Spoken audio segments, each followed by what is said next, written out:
They found me on the front page of the newspaper, not the local paper, the national one. My son was eating breakfast when he saw my face staring back at him from the table. My daughter-in-law said he dropped his coffee mug and it shattered on the kitchen floor. I wasn't there to see it, but I heard about it later, and I won't lie. I smiled. Let me tell you how I got there. My name is Gerald. I'm 67 years old. For 38 years, I ran a small but successful plumbing supply company in Columbus, Ohio. Nothing glamorous. I drove a used truck for most of those years, reinvested everything back into the business, paid my employees well, and came home smelling like copper fittings and rubber gaskets. My wife Carol never complained once. She said she could tell an honest man by the way he smelled after work. She passed 11 years ago from a stroke, and not a single day goes by that I don't think about what she would say if she could see what happened to me. We had 2 children. My son Derek is 41. My daughter, Pamela, is 38. Carol and I gave them everything we reasonably could, not in a spoiling way, but in the way parents do when they work hard and want their kids to have it a little easier than they did. Derek went to Ohio State.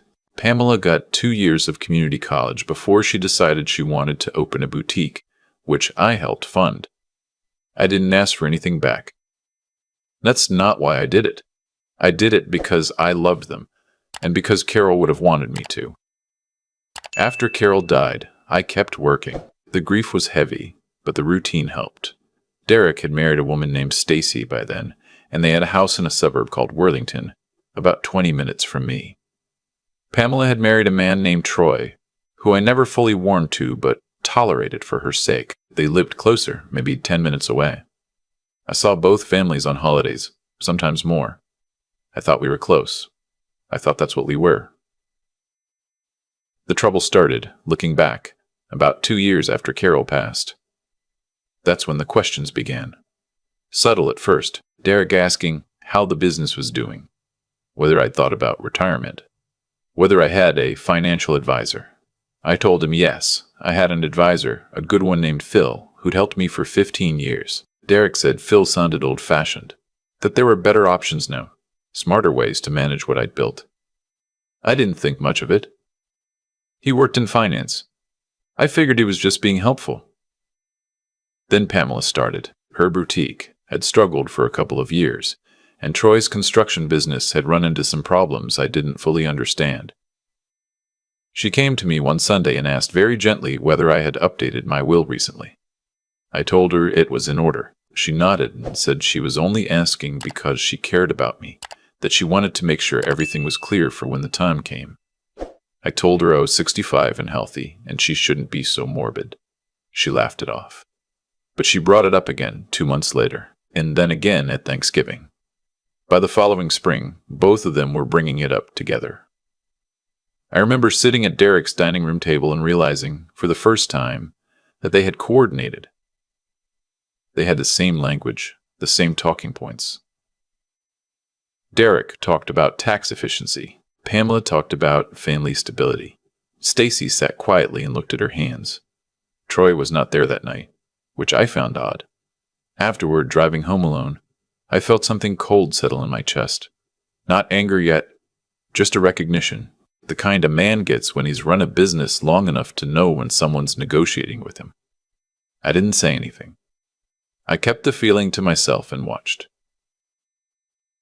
The following October, Derek called me with an idea. He said he and Pamela had been talking, and they thought it would be wonderful to take a trip together. A real family trip, something we hadn't done since the kids were young. He mentioned a resort in Arizona, Sedona, specifically. He said the scenery was extraordinary, that there were hiking trails and spa facilities and excellent restaurants. He said it would be good for me, that I worked too hard and deserved a real rest. He said he'd handle all the arrangements. I want you to understand something. I am not a naive man. I have negotiated contracts, managed difficult employees, dealt with suppliers who tried to cheat me.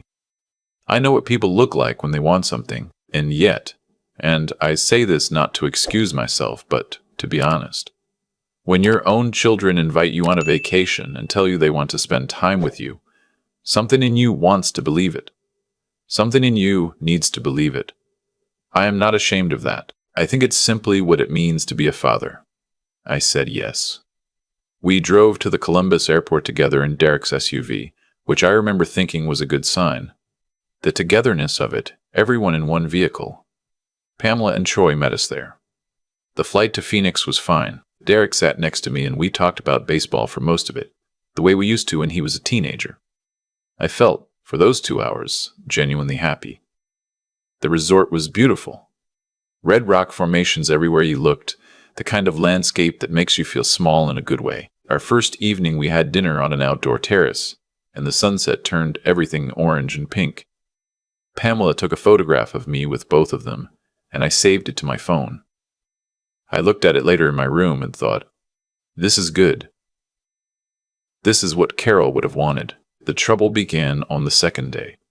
After breakfast, Derek suggested we take a drive to a canyon overlook about 40 minutes away.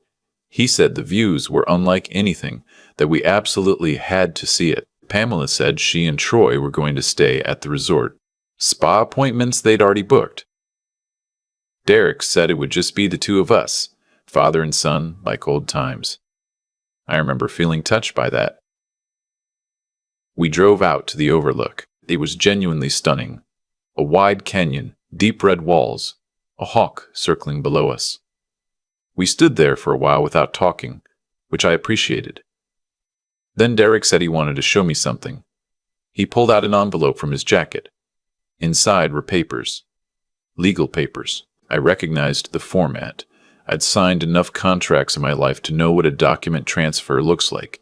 He had highlighted the signature lines in yellow. He said he'd had his attorney draw them up, that it was simply a restructuring, a way to move certain business assets into a family trust that would protect them from estate taxes.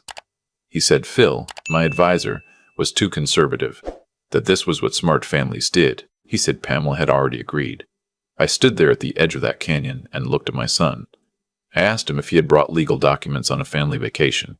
He said he thought the setting would be relaxing, that it would feel less like business and more like a conversation between family. I told him I would not be signing anything without my own attorney reviewing it. He pushed back, not aggressively but steadily. He used words like urgency and opportunity and protection. I kept saying no. We drove back to the resort mostly in silence. That cold feeling in my chest was back, but it was colder now. That evening, I tried to talk to Pamela alone. I found her by the pool after dinner. I told her Derek had shown me the papers. She didn't look surprised. She said she agreed with Derek, that it was the right thing for the family, that I was being stubborn, that I always made things harder than they needed to be. I asked her when she had started talking about me that way. Stubborn, harder than they need to be. She said she was just being honest. I went back to my room and called Phil. It was late in Columbus, but he picked up, as he always did. I described the documents to him as best I could from memory. He was quiet for a moment and then said slowly that what I was describing sounded like a mechanism to transfer controlling interest in the business to a third-party trust, which could then be managed by whoever was named trustee. I asked who would be named trustee. I told him Derek's name was on the document. Phil said he would strongly advise me not to sign anything until he had reviewed it in full. I slept badly that night. The next morning at breakfast, the mood was different. Derek was quieter than usual. Stacy was friendly in an overly bright way that felt rehearsed. Pamela barely looked at me. Troy ate methodically and said very little, which was, in fairness, not unusual for him. Derek proposed a visit to a historic site about an hour outside of town. He said there was an old trading post, a museum, a small town worth walking around. He said we could make a day of it. I agreed. I don't know fully why I agreed. Maybe I wanted to believe there was still a chance the trip could be salvaged. Maybe I simply wasn't ready to believe the conclusion my mind was forming. We drove out in 2 cars. I rode with Derek and Stacy. Pamela and Troy followed. The town was charming. Adobe buildings, turquoise jewelry in the shop windows, a good smell of fry bread coming from somewhere. We walked around for a couple of hours. For a while, it felt normal. Derek bought me a coffee at a small cafe, and we sat outside and watched people walk by. He seemed almost like himself. Around 2 in the afternoon, he said he wanted to show me a gallery a few streets over, that a friend had recommended it. He and Stacy walked ahead. Pamela and Troy said they were going back to browse the jewelry store we passed earlier.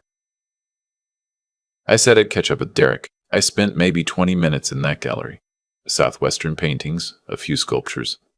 A woman there told me about each piece with genuine enthusiasm, and I listened because I found I liked the way she talked about them. I bought a small painting, a mesa at dusk, blues and reds, because Carol had always loved that kind of thing, and I thought I would hang it in the hallway where her portrait was.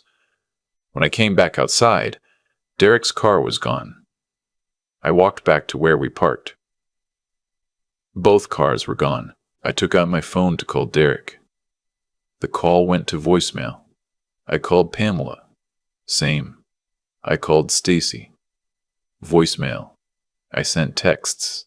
Nothing. I stood in the middle of that small Arizona street with a painting wrapped in brown paper under my arm. And I tried, genuinely tried, to find an innocent explanation. Maybe there was an emergency. Maybe someone was sick. Maybe there was a miscommunication. They were looking for me somewhere else in town. I waited 45 minutes. No one came back.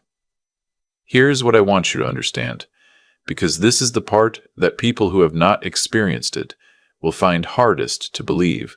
The confusion comes first, not the anger, not the grief. The confusion. Your brain simply refuses, at the cellular level, to accept what the evidence is telling you. These are your children. You changed their diapers. You sat up with them when they had fevers. You drove them to school and to games and to friends' houses. The idea that they would do this, drive away and leave you standing in an unfamiliar town without a word, the idea simply does not compute. And so you stand there trying to compute it, over and over, and failing. I eventually walked into a small restaurant and sat down. I ordered water and then coffee and tried to think clearly. My wallet had my driver's license and some cash. I had learned years ago to always keep cash in my front pocket, a habit from the early days of the business when I made cash deposits. I had my phone with a low battery. I did not know the name of the resort we were staying at. Derek had handled all the bookings. I did not know the address. I had a return flight to Columbus in 3 days, but the ticket was on Derek's phone. I was 66 years old, and I was stranded in a town in Arizona, and my children had driven away. The waitress, a young woman named Rosa, noticed that I'd been sitting for a long time. She asked if I was all right. I told her, honestly, that I was not.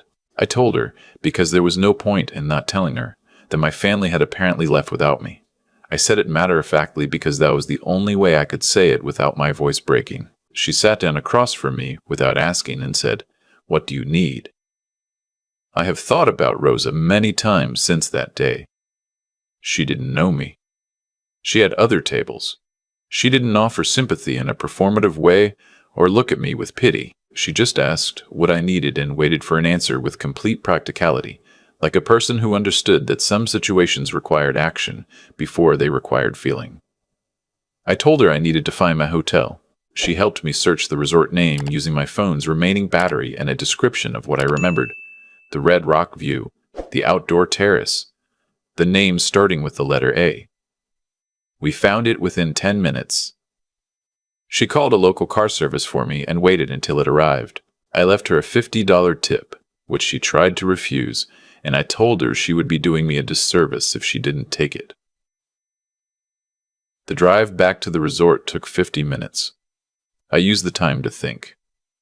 By the time I walked into the lobby, I had made several decisions. The first was that I would not call my children again. If they wanted to reach me, they knew how. The second was that I would contact Phil first thing in the morning and begin the process of reviewing every document, every arrangement, every financial instrument connected to my business and estate. The third was that I would not leave Arizona on their schedule. I would leave on mine. The front desk staff were professional and kind.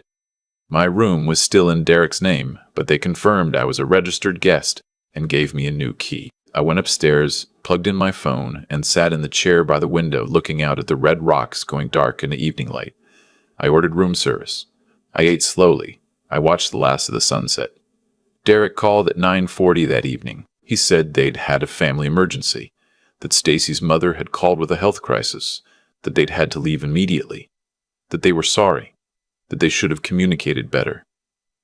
He spoke quickly and smoothly, the way he used to talk his way out of things as a teenager. He said they'd booked me a flight home for the next morning. He said the resort was paid through the end of the week if I wanted to stay. I let him finish. Then I said, "Derek, I've been thinking about this for the last 4 hours. Don't insult both of us by continuing." He was quiet. I told him I would find my own way home, on my own schedule. I told him not to contact me again until I reached out first. Then I ended the call. I stayed in Sedona for 3 more days, alone. Those 3 days were not what you might expect. They were not miserable. The first morning, I woke up early and walked one of the easier trails before the heat came up, and I watched the light change on the rock faces and thought about Carol and about what she would have done. Carol was a practical woman and a forgiving one. But she had no patience for what she called organized cowardice. Her phrase for people who dressed up self-interest as something noble. She would have seen through Derek and Pamela long before I did. She always did see those things faster than me. I ate well. I read. I bought 2 more paintings from the gallery and had a long conversation with the woman who worked there. Her name was June, and she'd moved to Sedona 20 years ago from Michigan and had never looked back. She asked about the painting I'd bought the day before, and I told her it was for my wife's wall. She asked if my wife was waiting at home, and I told her, briefly, the truth. She said she was sorry. I said I was too, but that I'd had 11 good years of grieving, and I was mostly at peace with it. On my last evening, I sat on the terrace of a restaurant by myself and had a proper meal, steak, a glass of decent red wine, a slice of peach pie, and watched the other diners, the couples and families and groups of friends, and I did not feel sorry for myself. I felt something clearer than that. I felt decided. I flew home on a Thursday morning. I had rebooked my own ticket with miles I'd accumulated over 30 years of business travel. I took a cab from the airport to my house, unlocked my own front door, and stood in the hallway under Carol's portrait for a long time. Then I called Phil. What followed over the next 6 weeks was, in Phil's words, a thorough house cleaning. We went through everything: the business ownership structure, the estate documents, the beneficiary designations on my life insurance and retirement accounts. What we found was not criminal, but it was not innocent either. Derek had, over the previous 2 years, been in contact with my estate attorney on 3 separate occasions, an attorney I had trusted for 15 years, providing what he described as family input on document revisions. Those revisions had introduced language that would have given Derek significant influence over the management of my business assets in the event of my incapacitation. The changes were subtle enough that I might have signed them without fully understanding what I was agreeing to. I terminated my relationship with that attorney and retained a new one, a woman named Barbara who came highly recommended by Phil, and who, in our first meeting, used the word predatory in a way that was careful but unmistakable. I updated my will. I changed my beneficiary designations. I restructured the business ownership in a way that protected it entirely. I did not remove Derek and Pamela from my life in a single dramatic gesture. I simply built a wall, quietly and thoroughly, the way a man who has worked with his hands for 40 years knows how to build things. Solidly, without fanfare, designed to last. I did not contact them. They contacted me several times through October and into November. Derek left voicemails that started conciliatory and became frustrated.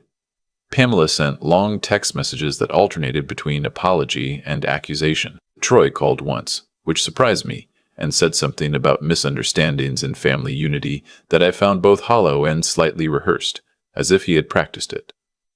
I did not respond to any of them. In November, I agreed to an interview. This requires some explanation. The previous year, I had quietly donated a significant sum, the details of which I won't go into, to a foundation that served elderly citizens who had been financially exploited by family members.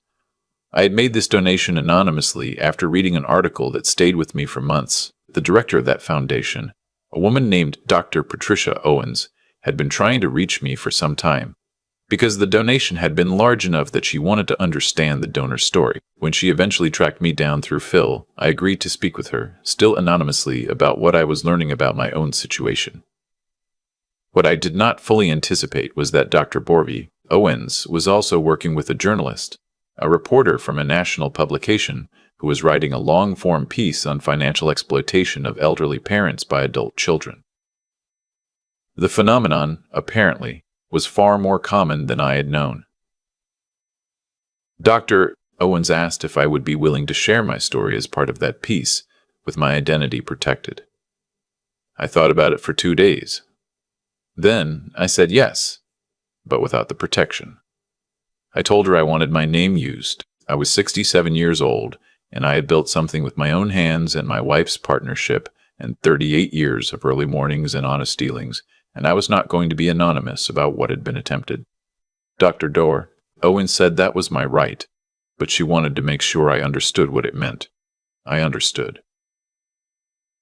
The piece was published on a Sunday morning in late November in both print and online editions. It was not primarily about me.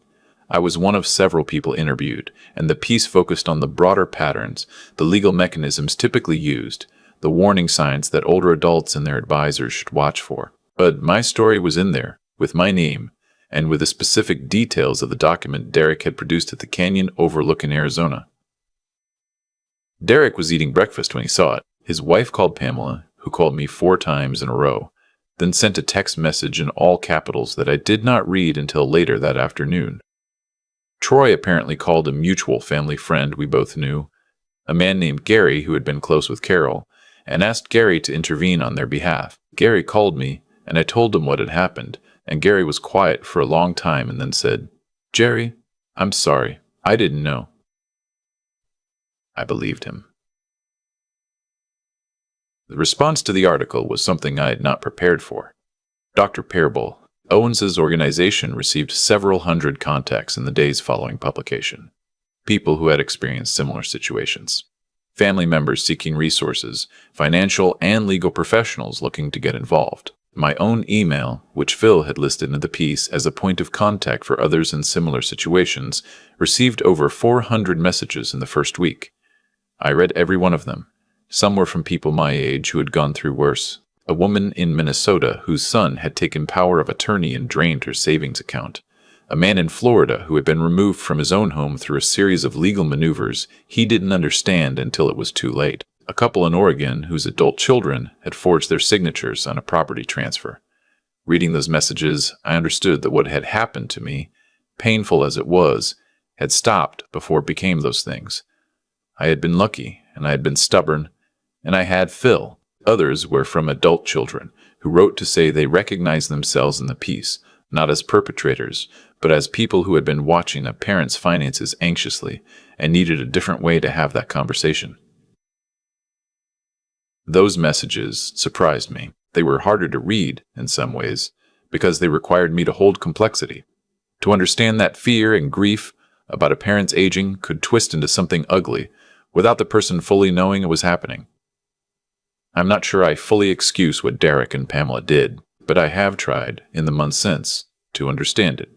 I have not resumed a normal relationship with either of my children. Derek and I spoke once, in December, at my initiative, a single conversation in which I told him clearly what I knew, what I had done in response, and what the terms of any future relationship would need to be. He was defensive at first, and then he cried, which I was not expecting. I didn't comfort him. I sat with him in the discomfort of what he had done. Pamela has not yet been willing to have that conversation. I expect she will eventually. I am willing to wait. In January, I hired a young man named Kevin to begin training as my eventual business successor. Kevin is 34, grew up in the same neighborhood I did, reminds me of myself at that age in ways that I find both flattering and slightly concerning. He is sharp and he works hard, and he doesn't take shortcuts. I told him on his first day that the only thing I would not tolerate was dishonesty, and that if he was ever in a situation where he felt he had to be dishonest with me, he should come tell me directly and we would figure it out together. He looked at me like he wasn't sure if I was serious. I told him I was absolutely serious. I have also, in the months since, become more involved with Dr. Owens's foundation. I sit on an advisory board now.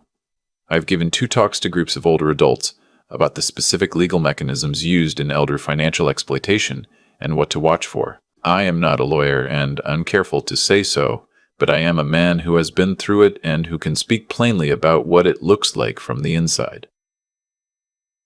People seem to find that useful. There is one more thing I want to tell you, because it's the part I think about most. The night before the article was published, I was sitting in my house alone, and I took out the photograph Pamela had taken on that first evening in Sedona. The 3 of us on the terrace. The orange and pink sunset behind us. Everyone smiling. I looked at it for a long time. I looked at my own face in it. How happy I looked. How completely I had believed in that moment. I didn't delete it. I kept it. Because the happiness in that photograph was real. Even if the circumstances around it were not. I was happy because I was with my children, and I believed they wanted to be with me. That belief was wrong, but the love underneath it, my love, the love that generated that happiness, that was real. And I don't think a man should have to delete the real things just because they got tangled up with the false ones. Carol would have understood that, I think. She always had a better tolerance for complexity than I did. She would have kept the photograph too, and she probably would have put it in a drawer where she could find it, but didn't have to look at it every day. That seems about right to me. I hung the painting from the Sedona gallery in the hallway, next to Carol's portrait, the mesa at dusk, blues and reds. It looks like it was always meant to be there. When people ask me now what I would tell someone in a similar situation, an older parent who suspects that something is wrong, that the conversations are a little too focused on money, that the invitations have a slight angle to them, I tell them the same thing every time. Trust what you already know. You have spent a lifetime reading people. You know the difference between someone who loves you and someone who wants something from you, even when those 2 people are the same person. You know it before you're willing to admit it. Trust the knowing, get a good advisor, and keep them close. And don't sign anything at a canyon. The last time I went to the cemetery, I sat by Carol's grave for a while and told her the whole story. The way I always do when something significant has happened. I told her about Sedona and the canyon and Rosa and June and the article and Dr. Owens and Kevin. I told her about the photograph and the painting. I told her I was okay.